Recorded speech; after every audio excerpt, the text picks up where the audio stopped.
finding time to cook for the family can be difficult.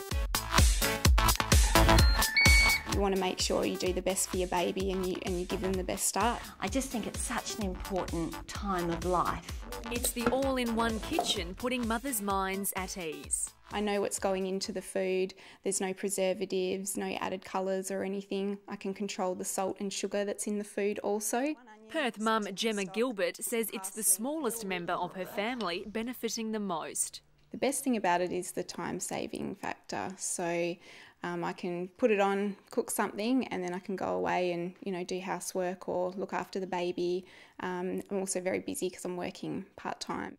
Now, the baby book for every Thermomix parent, making cooking for your kids even easier. As well as providing recipes, it also gives a bit of a story and some information on how to feed your child, which feeding children can sometimes be difficult. You can make your own baby food for a fraction of that cost, and it's so much better for them.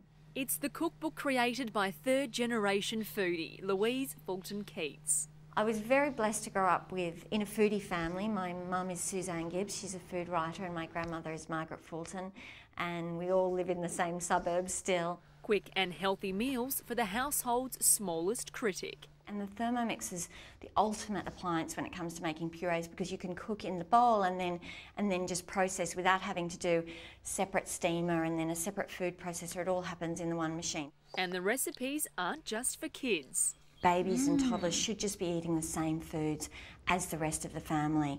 It saves mum and dad having to cook 2 dinners every night. I just make one meal and then puree his and have ours as well, separate.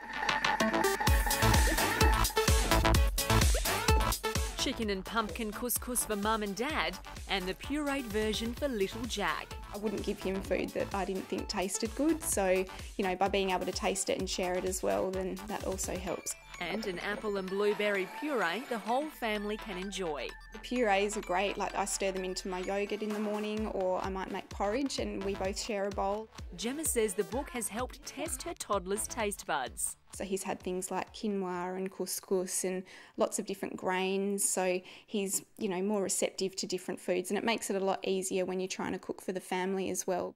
It's a cookbook with a difference. Not only are the recipes broken down into age groups, but there are tips for picky palates.